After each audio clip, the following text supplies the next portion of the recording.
please direct me to the American history section? Yes, to the right around the post.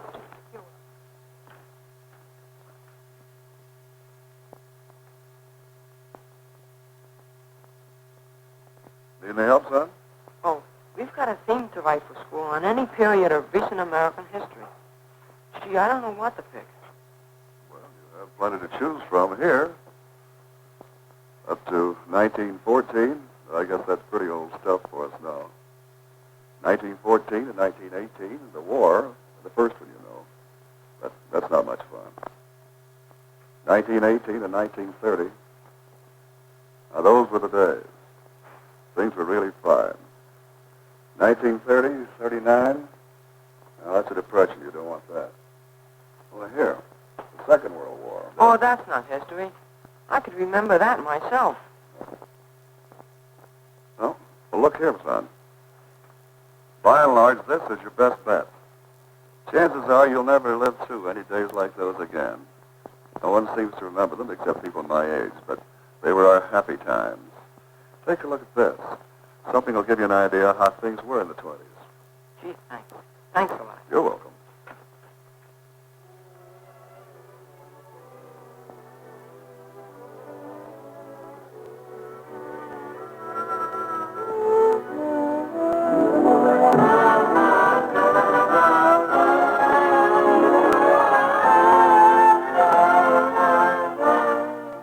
I'm Frederick Lewis Allen. I'll cover the manners and customs of the 1920s. Robert Q. Lewis, Broadway, movies, theater, nightclubs. That's for me in any period. Alan Prescott, the lighter moments interest me. This is Red Bob, not so old redhead. We had sports in the 20s, too. I'm Elmer Davis. I'll tell you about the political climate of the 20s. It was quite a party when we heard that the First World War of our time was over.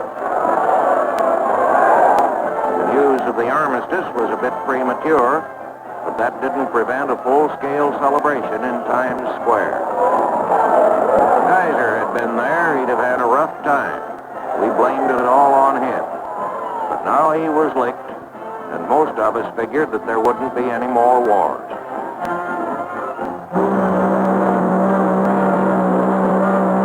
We were ready for peace, and when the steamship George Washington moved down the North River, taking President Wilson to Europe and the peace conference, we thought the world was about to be made safe for democracy.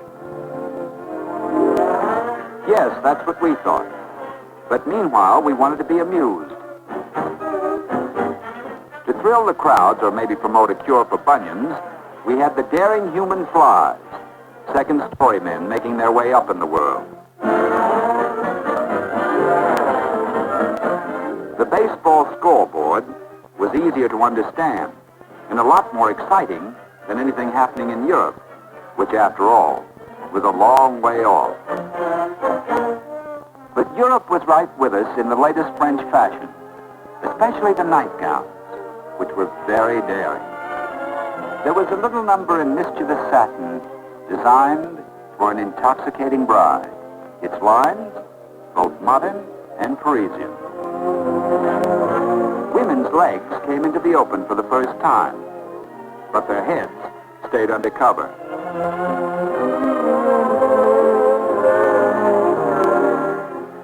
Something new came into our lives, the traffic jam. When the road was clear, you could legally do 20 miles an hour. Arguing with the cop got you nothing but a ticket. All this added up to a new age beginning, and people were ready for it. They were ready to play, too. Crowds jammed the resort, where they were amazed by the death-defying stunts of wing walkers, who never knew which end was up.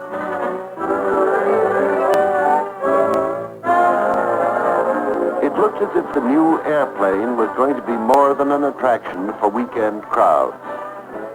The Navy's MC-4 had flown all the way from the United States to Great Britain in only 54 flying hours. And there were the lighter-than-air craft, like the British R-34, which flew across the ocean with incredible ease. You couldn't be sure whether the future lay with the dirigible or the airplane. But anyhow, wasn't it a great future? There weren't any commercial airlines in America. But toward the end of the war, the Post Office Department had started its airmail service. And when you saw one of the little airmail planes in action and realized that aviation had plenty of brilliant wartime pilots to draw upon, men like Eddie Rickenbacker and Bert Acosta, you knew that the air age must really be coming. At this point, the people voted for something hopefully called prohibition. And when the saloons and bars closed up early in 1920, it caused a great deal of downright grief.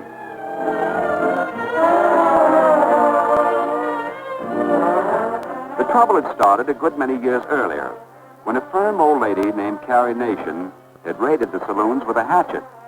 She won, and when the Prohibition Amendment became the law of the land, enough good hard liquor went down the drain to make you feel like crying. It looked like the end, the absolute end of liquor in the United States.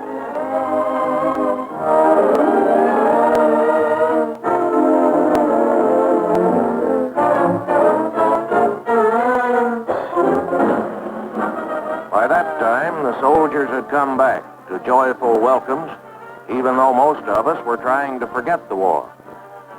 War heroes like Sergeant Alvin York got a big hand from the crowds, and the top brass, General Blackjack Pershing and Admiral William Sims, were showered with honorary degrees. The veterans had organized the American Legion, which held its 1921 convention in Kansas City. As usual, the Legionnaires took the town by storm. With them was a good display of generals and admirals, foreign and domestic, men whose names everyone knew, like Jacques of Belgium,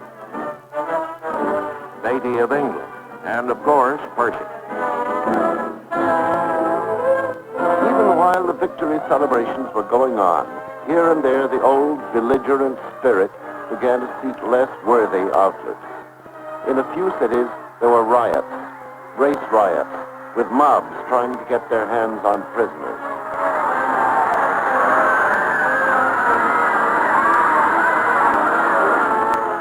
Nearly always, the police and National Guardsmen managed to keep the crowds under control.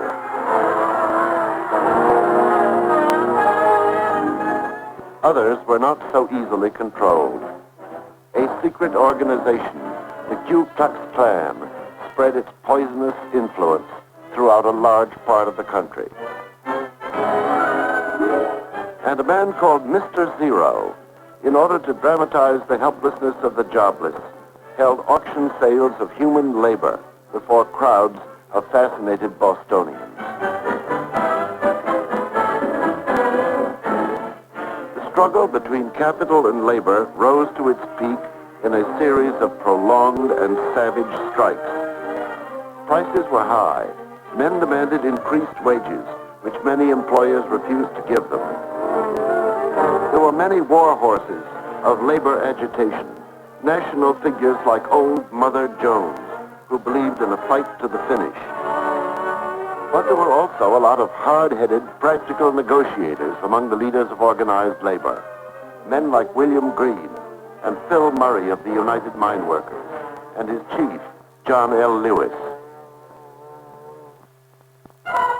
The wave of post-war strikes came to a crisis in Boston when most of the police walked out, leaving the city unguarded.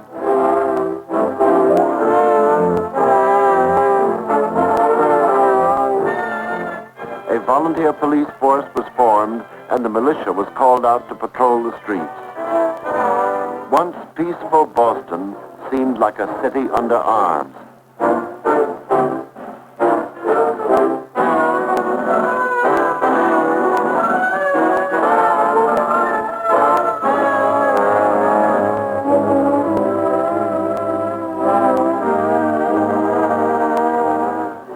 Then onto the scene stepped Calvin Coolidge, governor of Massachusetts. He said, there is no right to strike against the public safety by anybody, anywhere, anytime. That statement made Coolidge famous overnight. Not long after this, the wave of strikes died out. Public weariness, aided by a break in prices, ended it. And after a conference, labor boss Samuel Gompers and industrialist Charles Schwab managed a feeble smile together. There was a good deal of violence during the years directly after the war. The worst damage was caused when a bomb went off in Wall Street just outside of J.P. Morgan's office. Experts examined the bomb fragments, but no one ever found out who set off the bomb, though the public believed that revolutionists were to blame. It was noted that the statue of George Washington, just across the street, escaped the blast unscathed. So did J.P. Morgan, who was vacationing in Scotland at the time. Even before the Wall Street explosion, there had been nationwide raids on communist headquarters, a result of the general belief that Bolsheviks were plotting to overthrow the government. There was not much difference in the public mind between socialists and communists, and the public seemed glad to have any type of radical brought to trial. In many cases, juries found the prisoners guilty, and then, if they were aliens, they were ordered deported. It was during this Red Scare that 2 men of Italian birth were arrested and convicted for the murder of a paymaster in South Braintree, Massachusetts. At first, the question of their guilt or innocence attracted little attention, but before they were executed years later, the case of Sacco and Vanzetti was to arouse fierce controversy throughout the world. In due course, hysteria died down, but not until hundreds of alien radicals had been started on their way home. The hysteria ended, but the melody lingered on.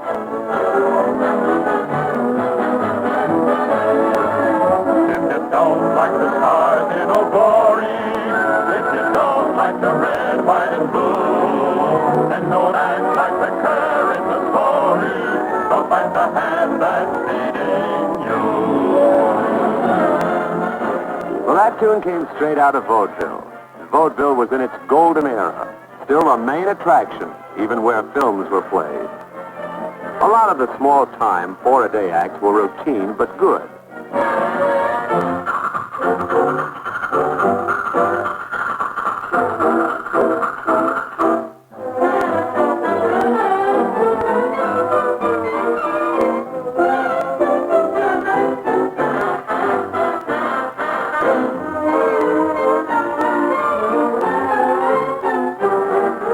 Big time, you saw the great stars, like Harry Houdini, never equaled in his line.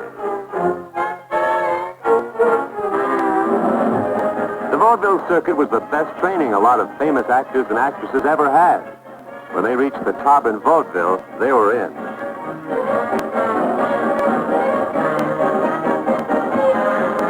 One act, Gallagher and Sheen, was so popular that crowds mobbed them after every show.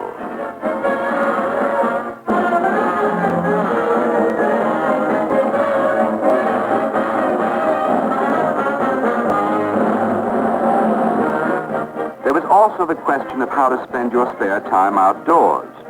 The seashore was not a bad place to go if you didn't mind getting slapped in the face by the ocean. Even if you did, there were compensations. Thoughtful beaches provided jazz music by Bathing Beauty. And there was always Atlantic City, where the policemen led the Bathing Beauty parade. After the cops, the girls looked good. We were just getting used to the new one-piece suits.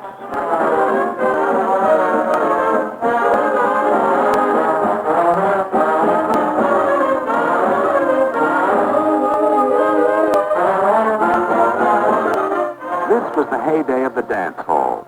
And when some smart operator linked jazz and marathon dancing, he had something good for the box office, although it was a bit rough on the contestants.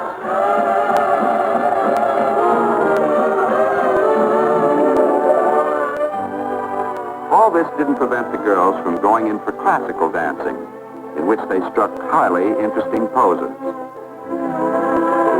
Bruce and Dennis was the leader in that field.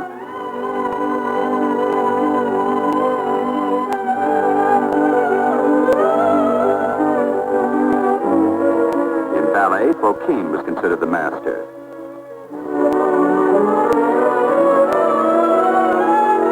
Anna Pavlova and Fyodor Chelyabin, who had taken a powder out of Russia about the time the Bolsheviki took over, only fed birds for fun. For a living, Anna danced and Fyodor sang. The long-haired musicians, even when they had crew haircuts like Rachmaninoff's, were sure to be popular. Paderewski not only looked like a pianist ought to look, but he was one of the few to be successful in politics, too. All the best in music came to America. Scotty Kazaza, and Enrico Caruso, the tenor. Things weren't so harmonious on the political scene. President Wilson had brought back to Washington a peace treaty with a plan for a League of Nations, both of which met opposition at home. Wilson campaigned stubbornly for his ideas, but he became ill, and the opposition, which was centered in the powerful Senate Foreign Relations Committee, managed to defeat him.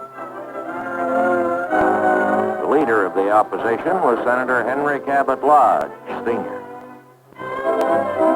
Another great political event had taken place. Women had won the right to vote, and they became a political force before which the stoutest politician quailed. They had tried to invade the barber shop, but the customers thought they played too rough. In the presidential campaign of 1920, women had their first chance to vote for a president of the United States. The Republican candidate, Warren G. Harding, was a very handsome man, and he was careful to say nothing that might offend anyone. Entertainers like Al Jolson helped liven the campaign, and Harding always posed like a regular fellow. He had the august backing of Charles Evans Hughes, and the beauteous stage star of former times, Lillian Russell, plumped for Harding in an appeal to the newly enfranchised women voters. His vice presidential running mate was Calvin Coolidge, made famous by the Boston police strike, and it looked to them as though the election was in the bag. They were right. The Democratic Party's candidate, Governor James M. Cox of Ohio, and his running mate, one of the New York Roosevelts, never had a chance. The Republicans moved in on Washington with great hopes. Harding stood for a return to normalcy, a great contrast to Wilson's idealism, as they drove off to the ceremony on Capitol Hill.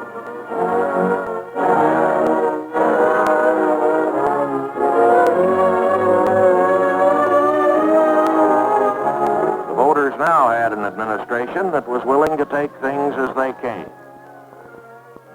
Andrew Mellon became the Secretary of the Treasury, and under his regime, the government debt was rapidly reduced, taxes were cut, and the foundation for a new period of prosperity was laid. In that atmosphere, a great and nationwide upswing in productive work and in industrial techniques began.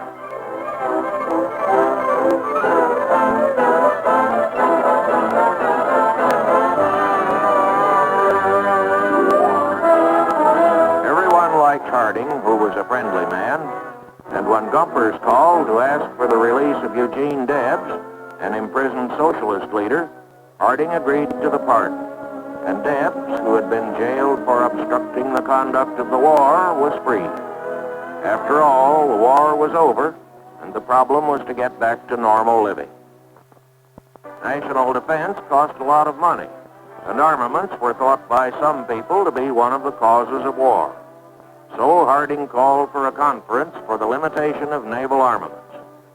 In that era of good feeling, there seemed little likelihood that there would ever be another war, and the diplomats converged on Washington in high spirits. Secretary of State Hughes presided over the conference, at which the wartime allies agreed to reduce the number and limit the size of their warships.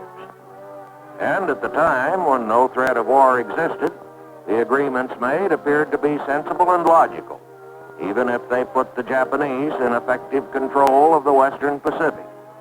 It seemed like a good idea at the time. But battleship decks could still be cleared for action, preferably for one of the new dancers like the Black Bottom.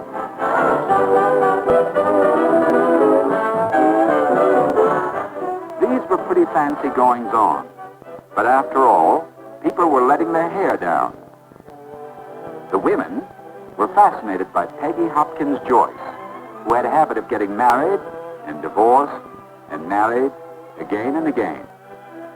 When the immigration authorities kept a visiting English actress, the Countess of Cathcart, on Ellis Island for alleged moral turpitude, it sounded as though the Countess was up to something special, although the charges were later dismissed.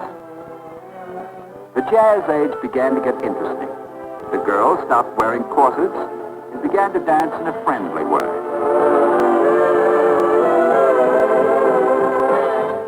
The younger generation discovered that sex and autos went well together, and the pulp magazines confirmed the discovery.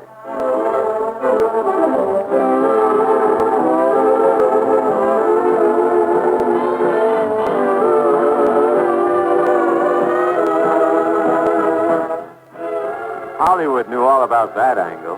Why, someone cooked up an audience reaction meter to test the voltage given off by Rudolph Valentino clinching with Vilma Banky.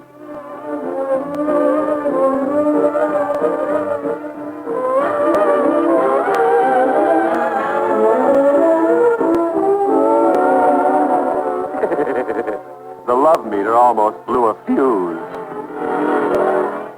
Things got so hot in the movies that the reputable producers signed up Will Hayes at $100,000 a year to clean up the picture business and yet keep the busybodies off the industry's neck. Anxious reformers thought the movies were overselling girls. Maybe they were. They had some beauties. Gloria Swanson was one lovely no one could ever forget. And when she turned up on an incoming liner with a new husband, this time a French marquis, well, no one bothered about the rest of the passengers. John Barrymore and Dolores Costello were members of the royalty of stage and screen. And even more than that, great box office. But the star who really laid him in the aisles was Rudolph Valentino, the great lover.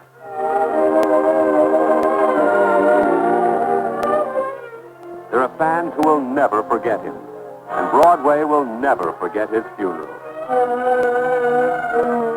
They had to call out all the cops, and even then, it was almost a riot.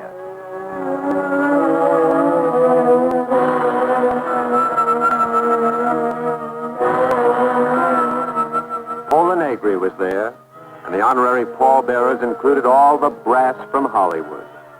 Dead or alive, Valentino had made history in the growth of American movies.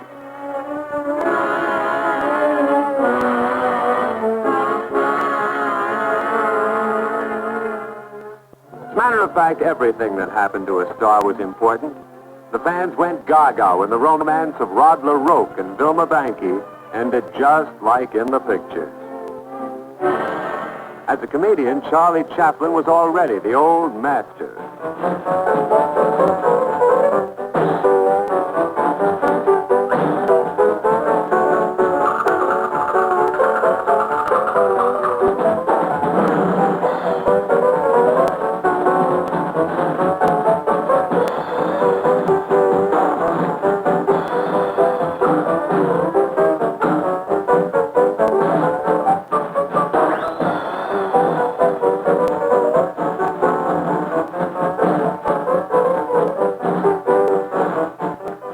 Douglas Fairbanks was the kid's hero.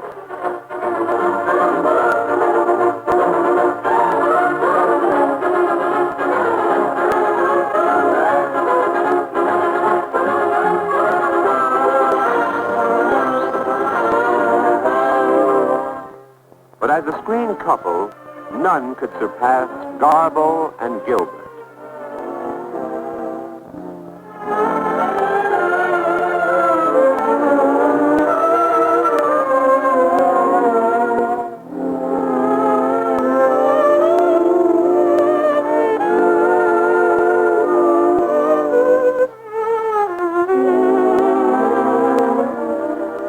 wasn't all sex. There was Will Rogers, who had a homespun quality that no one has ever been able to match. Will came up the hard way, through the vaudeville circuit. Well, all I know is what I read in the paper. But it was Al Jolson who had first cracked things wide open for the new sound movies when he starred in The Jazz Singer. Make you wait. Mary, I'm coming. Oh, God, I hope I'm not late. Mary, don't you know me? It's a little crazy.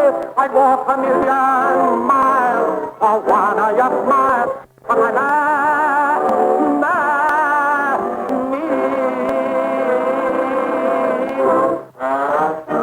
Thing that really wrung the heart was Prohibition.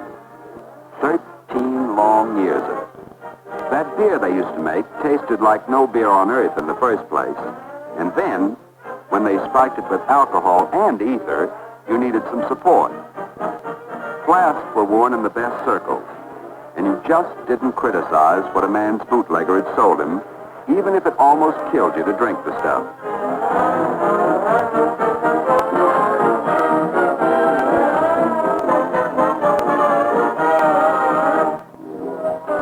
The most disturbing thing about Prohibition was the contribution it made to general lawlessness. There were, of course, a lot of notorious criminals in the early 20s, like Gerald Chapman, who had no connection with the traffic in illegal liquor. Chapman had murdered a policeman in Connecticut, and when he was brought to trial, no one thought of him as a big man. He was just another bandit with a twisted mind, and he was condemned to death. But in many American cities, especially Chicago, gangs of hoodlums in the pay of wealthy bootleggers might be arrested, but it was sure they would be as quickly freed.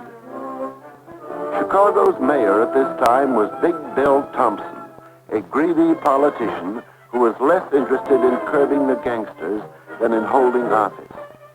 He got himself reelected in one campaign on the slogan, "Bust King George in the Snoot," a slogan which, after all, didn't have much to do with conditions in the city of Chicago. While Big Bill was mayor, a gangster named Al Capone ruled as undisputed boss of the Chicago underworld. When he was jailed, years later, it was for income tax evasion. But crime was abhorrent to most American citizens, millions of whom were wholehearted churchgoers. There were great numbers of people whose religious instincts were stirred by the emotional exaltation of Billy Sunday, a ball player who had become a famous evangelist. When Billy pitched the gospel, a congregation never forgot it. Brightening the twilight zone between faith and science was Émile Coué, a French pharmacist who taught that one grew in strength by chanting, "Every day and every way I'm getting better and better." And when the Austrian surgeon Dr. Adolf Lorenz demonstrated his bloodless surgery technique in America, his work met with wide approval.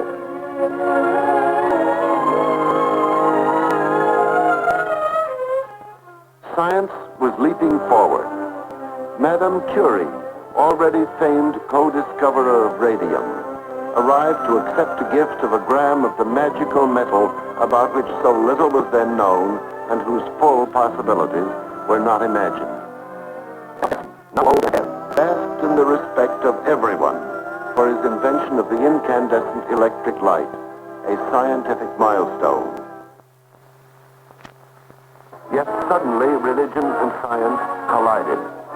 John Scopes, a young teacher of Tennessee, had taught, contrary to state law, Darwin's theory of evolution. The Tennessee country people believed this was contrary to biblical doctrine, and Scopes' trial got worldwide publicity, with the Tennessee fundamentalists lined up against the liberals and intellectuals of America.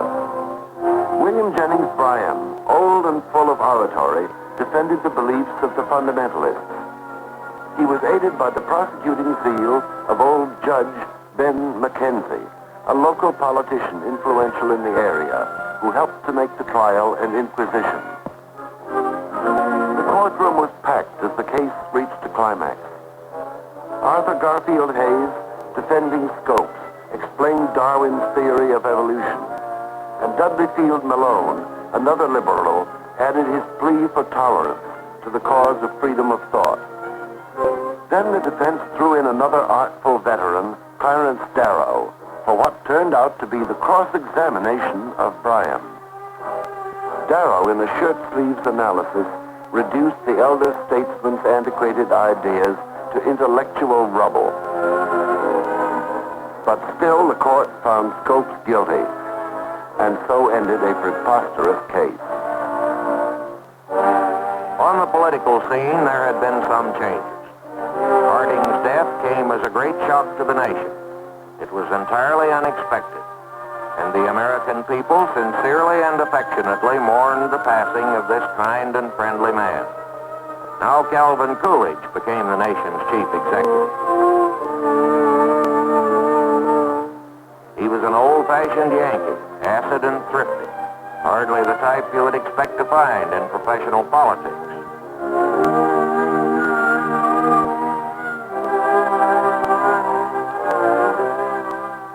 Soon after he became president, certain well-hidden irregularities of the Harding administration began to be revealed.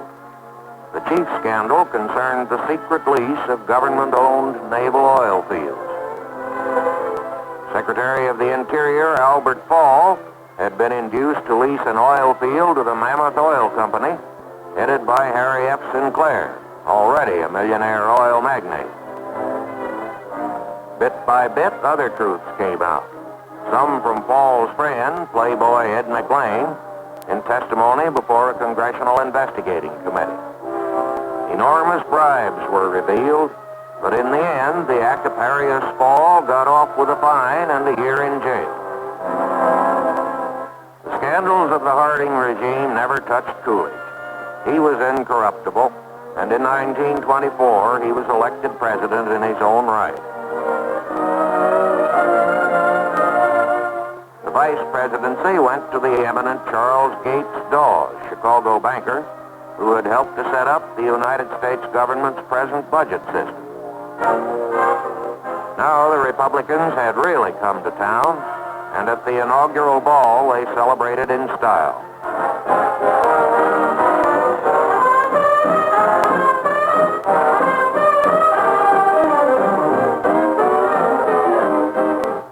They had an honest, careful man in the White House, Dawes to be a popular figure, and Hughes to lend his dignity to the administration. And business was booming. Especially it boomed in Florida, a fine place to go for a winter vacation. Elaborate hotels were being built, and the city of Miami throve mightily. Soon people all over the country were buying Florida house lots and immediately selling them at huge profits. A rush to get to the new El Dorado began, and the pioneers couldn't wait for houses to be built. They had to be in on the ground floor, and they didn't mind such minor inconveniences as the lack of a roof over one's head. It didn't matter where you lived. When you were within reach of those dazzling profits, you and your family might become millionaires overnight.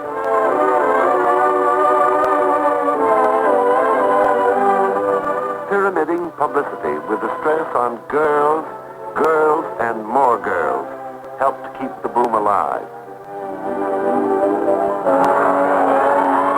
Then the smash-up came, and then a hurricane hit Florida, wrecking the waning dreams of the last speculators.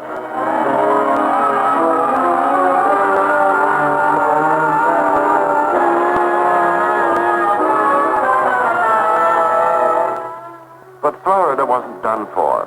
Miami wasn't done for.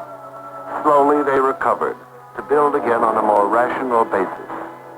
But the great Florida land boom was over. It had been quite a binge.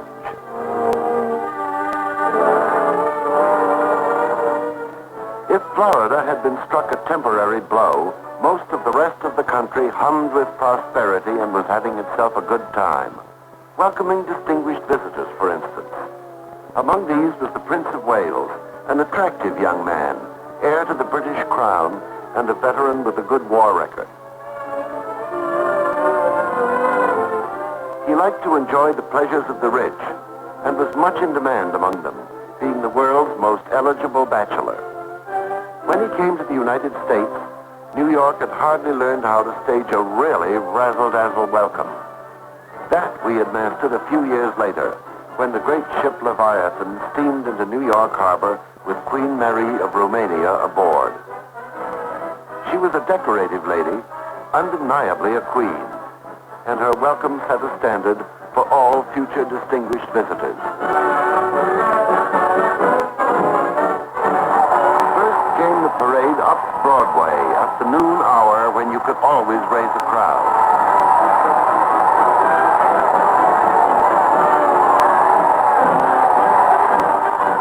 Then came the official greeting by Mayor Jimmy Walker on the steps of City Hall.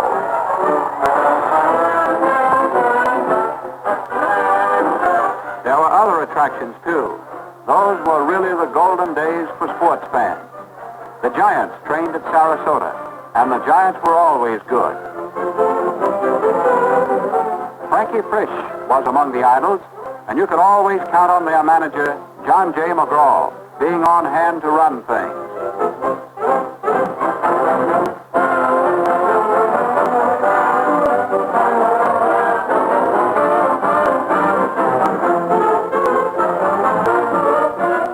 The Dodgers trained at Clearwater, Florida, coached by Ben Egan, with Zach Wheat as captain and Wilbert Robinson as manager. Tarpon Springs was one training ground of the St. Louis Browns, and they had one of the best of the old-timers, George Sisler, their player manager. When the season really got underway, there were other headliners: Williams, Hornsby, and Killefer of the Cardinals, and Walter Johnson of the Senators, and Mays of the Yankees. But the best of them all was Babe Ruth. When he wrapped his hands around a bat and got his feet set right, great things could happen. In the 1927 World Series, Wilcie Moore pitched for the Yankees and Carmen Hill for the Pirates.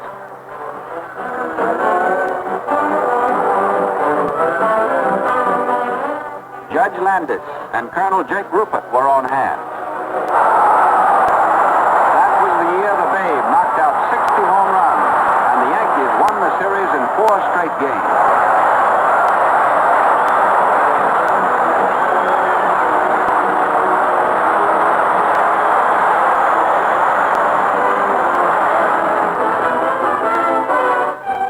There were other record breakers. Bobby Jones, an Atlanta, Georgia boy, who was to win the British Open and the British Amateur, and the same year take the American Open and the American Amateur Championships. A clean sweep of the field. Bobby had iron control, especially with that putter of his, Calamity Jane. Then there was Man o' War, one of the great race horses of all time. As a 2-year-old, Big Red started in 10 races, won 9 of them, and came in second in the one race he didn't win. As a 3-year-old, he started 11 times, won 11 times. Earl Sandy was the top money jockey. He won so often it got to be a habit. Polo was in its heyday, with boxes at $275 apiece. And the international matches were the great events in that magnificent sport. A hard one to beat for speed, coordination, and horsemanship.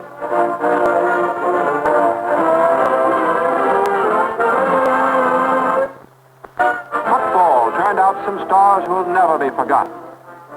Red Grange of Illinois, the galloping ghost, was almost impossible to stop.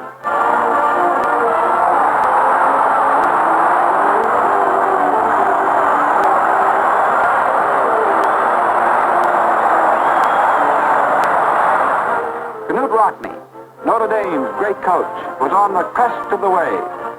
It wasn't often that Rock's teams lost a game. its stars, too. Albie Booth of Yale was one of the best running backs the game produced.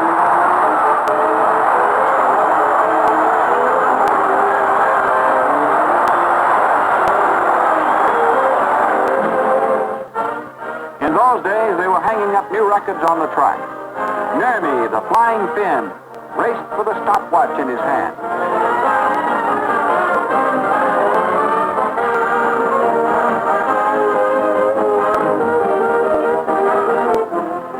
Johnny Weissmuller was another natural athlete. His record of 51 seconds for the 100-yard freestyle stood untouched for 16 years. That made him the fastest swimmer in the world.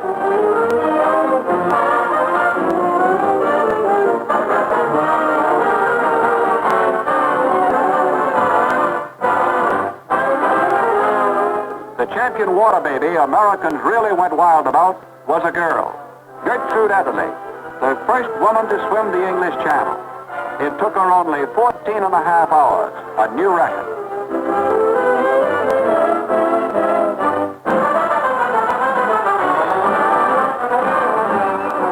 And when Trudy got home, New York went wild.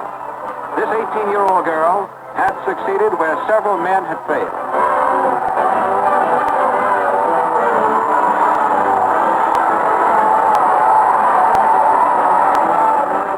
City Hall, Mayor Jimmy Walker compared our crossing of the Channel with Moses crossing the Red Sea, Caesar crossing the Rubicon, and Washington crossing the Delaware.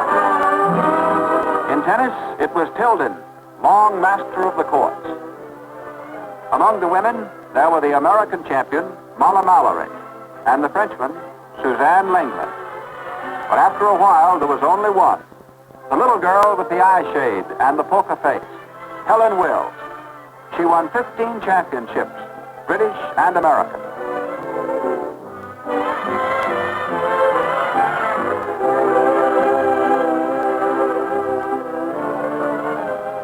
Most rugged of all the champions was Jack Dempsey, the Manasseh Mauler. When Dempsey worked out with his sparring partners, he had to hold back. If Jack was training for a big bout, he took every workout in dead earnest.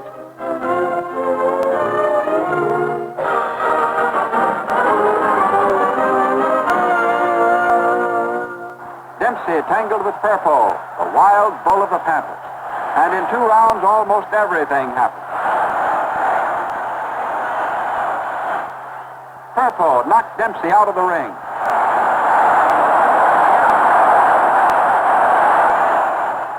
But Dempsey bounced back and flattened Purpo for the count.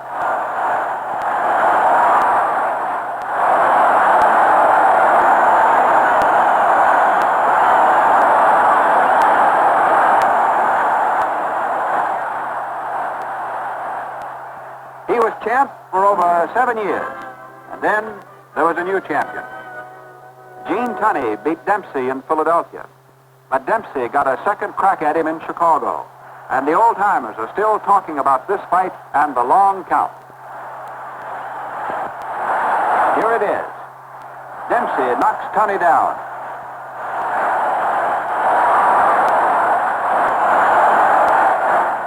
The referee won't start his count until Dempsey moves to a neutral corner.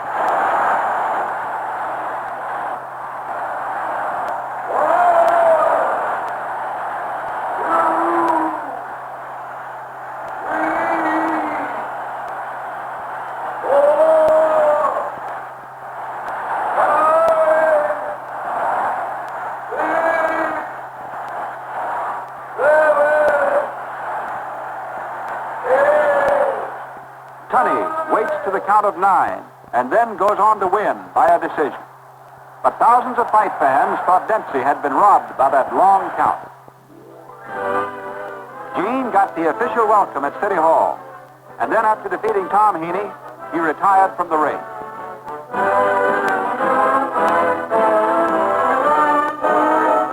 Tunney, it appeared, liked books, and so did a great many other Americans. They read the works of Michael Arlen and were spellbound by the superb style of Joseph Conrad, a Pole who had learned to write in English. Hundreds of thousands of Americans bought The Outline of History by that tremendously productive Englishman, H.G. Wells. Another great English writer, John Galsworthy, delighted the American reading public with his chronicles of the Forsyte family. There were scores of popular books by American authors, too, and a few brilliant ones, for it was a time of fresh and energetic creation in American writing.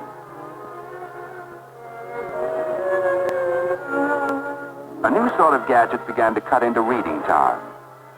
It had been known as the wireless, but it gradually changed its name to radio. The early broadcasters operated pretty much like the present ones, except that now they have air conditioning in the studios. It didn't take long for the new gadget to catch on, especially when there were so many new jazz bands on the air.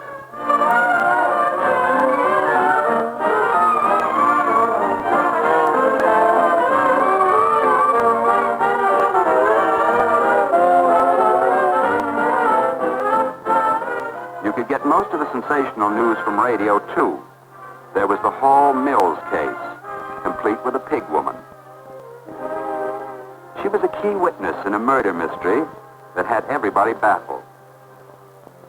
Mrs. Hall's husband, a preacher, had been killed in a Jersey back road, and so had the wife of James Mills.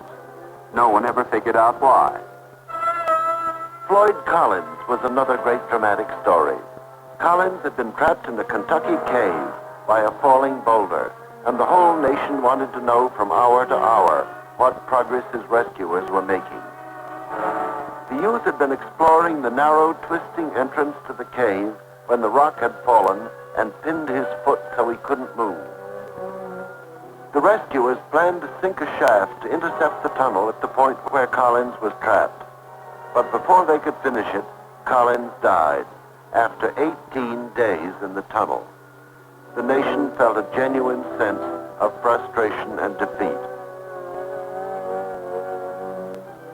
Tops on Broadway or even at a picnic were the glamorous stars of the Metropolitan Opera. Lawrence Tibbett was one of the promising homegrown baritones, and Rosa Ponselle was one of the best of the native warblers.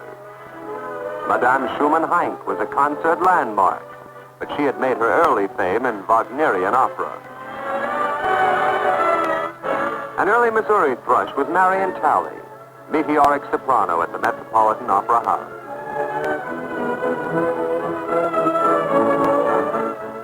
And Grace Moore, a girl from Tennessee, one of the loveliest of them all.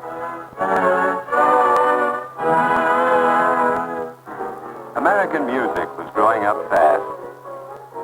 George Gershwin, the most gifted of the young composers, moved back and forth between Broadway and the concert stage, was equally at home in both.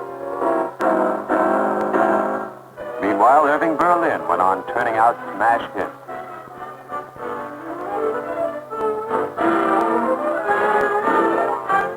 The Legit Theater boomed along with the rest of the nation. There were plenty of good shows to take in, plenty of customers at the box office.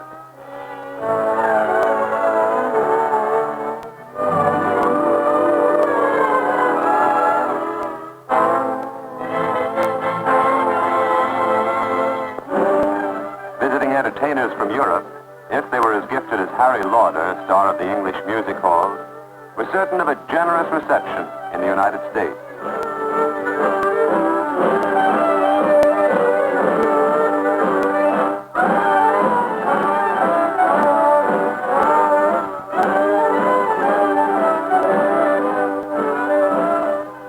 Americans were loyal to their own products, too. The girls had just about what they have now, and Earl Carroll was the first to treat it on a deadpan mathematical basis. Next, 12 and a half. Bust, 34 and a half. Waist, 23 and a half. Hip, 35.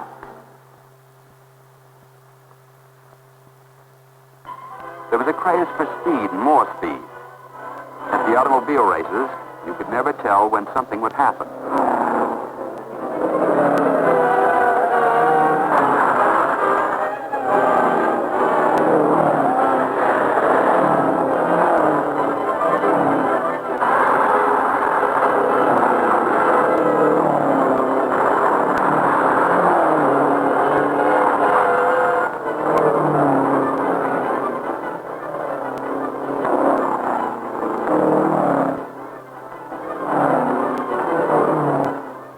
Ralph De Palma and Peter DePaulo were always the indestructible, unbeatable ones. Aviation was still kind of hazardous, too.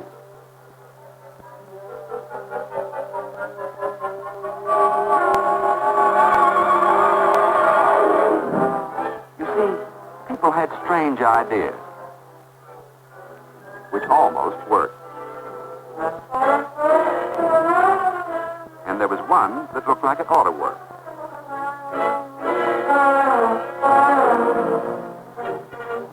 And one man who had theories about wings but couldn't run quite fast enough.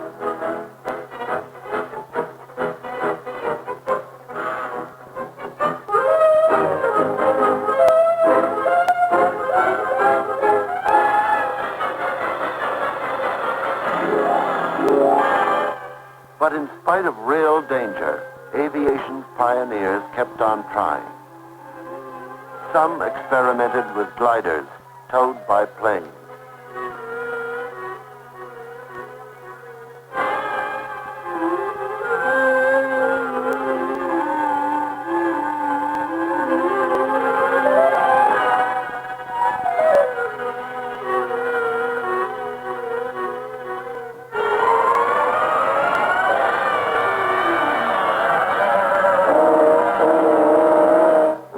The best professionals had their troubles too.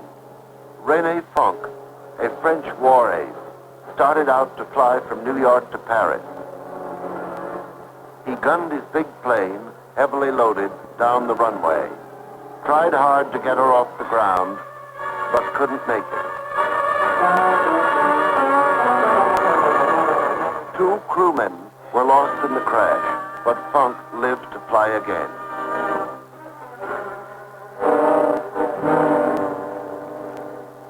But no flyer received a tenth of the adulation that came to Charles Augustus Lindbergh, who set off alone in a tiny plane to fly from New York to Paris.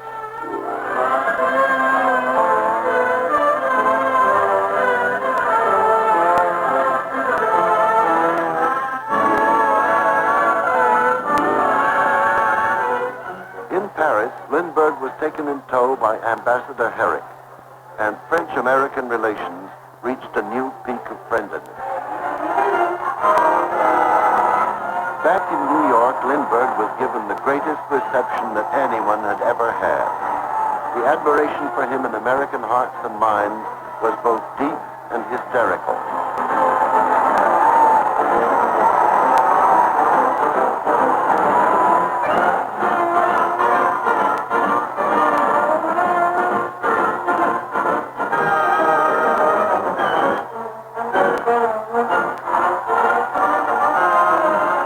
Governor of New York, Al Smith, was proud and happy to be allowed to stand beside him.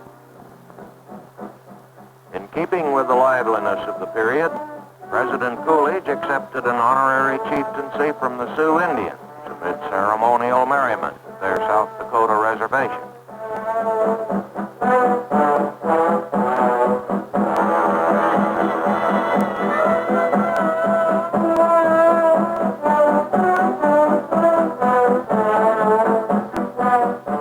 Chief Leading Eagle was but mildly amused.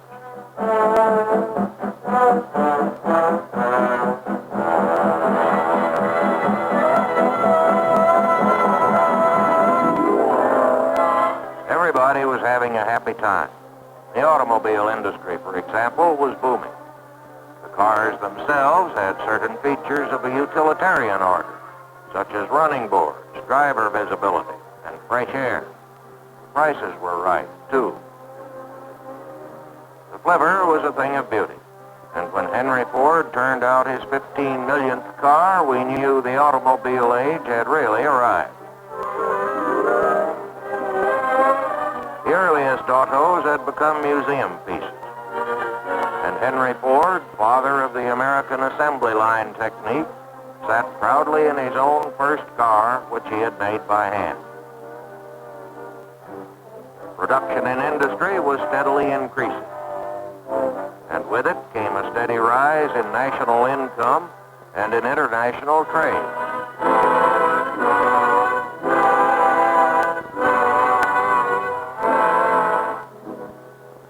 Under the guidance of Charles Dawes and Owen D. Young, considerable efforts were made to help solve such knotty problems as Europe's war debts and reparations claims.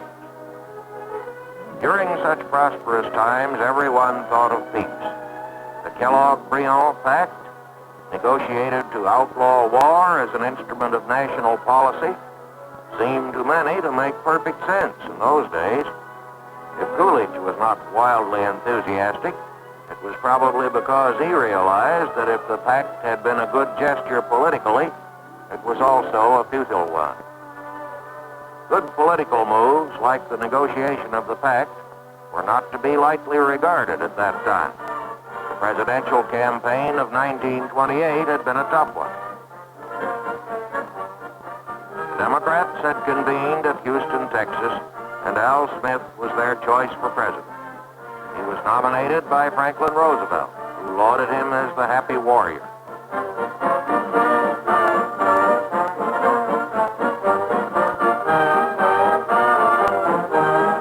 Al Smith was a fighter and a man of character, but the odds against him were too great. The Republicans had nominated Herbert Hoover, and Hoover was just what the country seemed to need: an engineer, honest and competent, who knew commerce and industry. That's what the people wanted, and on election night in Times Square, the crowds waited excitedly for the results to come in.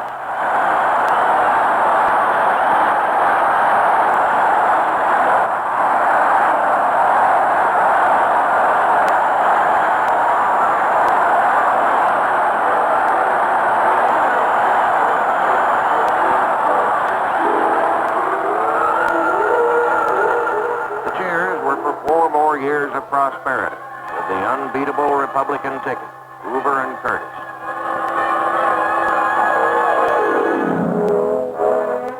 Now it became Hoover's turn to ride up to the Capitol to take the oath of office.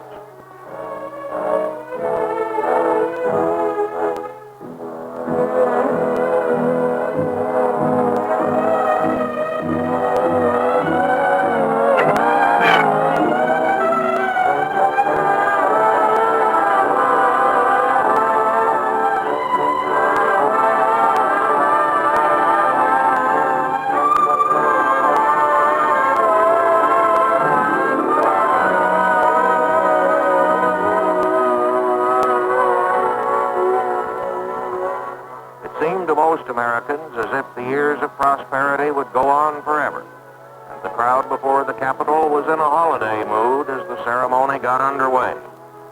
Then the rain began to fall, but the spectators listened on quietly to Hoover's inaugural address. Another sort of storm was gathering that day, but it still hadn't broken when the Coolidges pulled out of Washington, headed for retirement. Americans with a bankroll could make summer last the year round. Arthur Hammerstein wintered in Palm Beach. So did Mrs. George M. Cohan, Mrs. Sam Harris. Irene Castle, famed as a dancer, added glamour.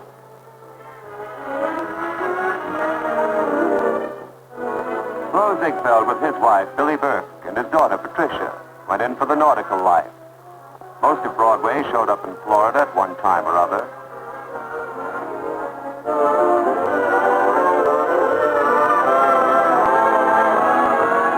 Helen Morgan was one of the standbys. She was a star of Showboat. The girls, and the men too, got a kick out of the fashion parade. And the dresses were, well, they looked fine then.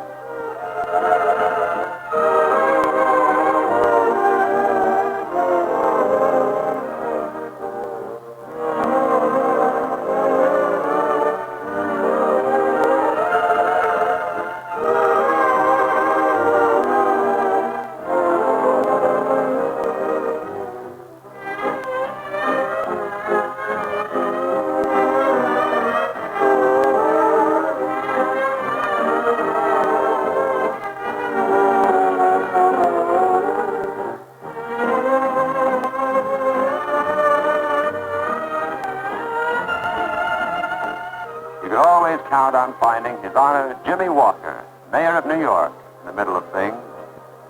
Jimmy was always dapper and lively, with a smile for all comers. Florida press agent's ideas got wackier and wackier.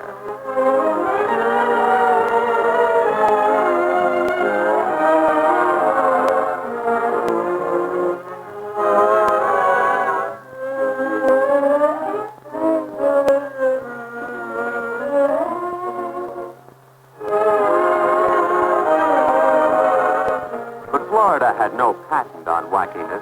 You could whip up a Charleston contest anywhere in the country.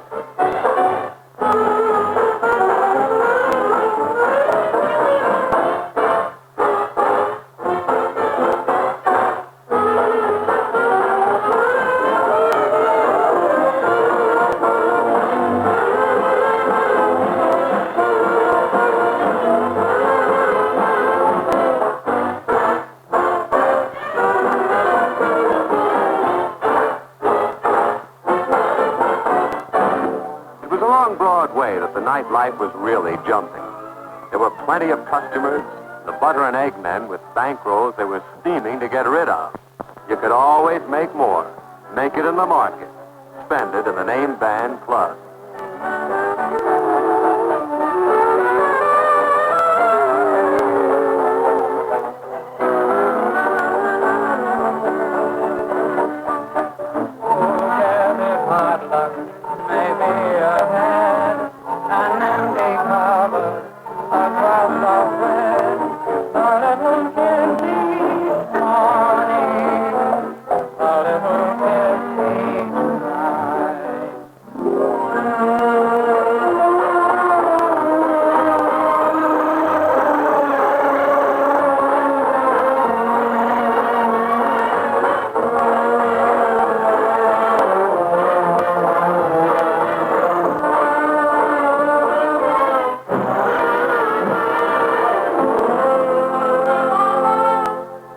Speakeasies did a land office business.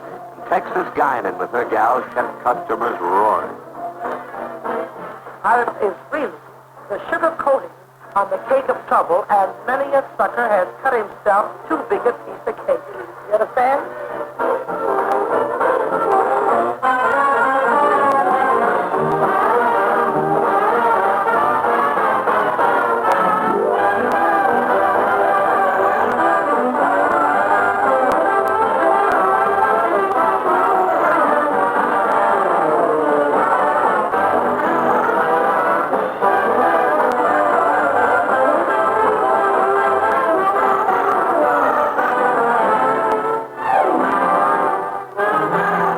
Somehow it didn't last forever.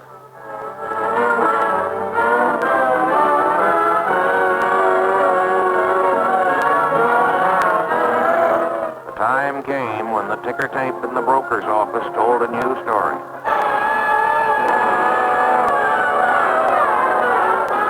It was panic. 16.5 million shares of stock sold in a single day. Sold hopelessly, desperately, at any price. It was the forerunner of depression and crisis.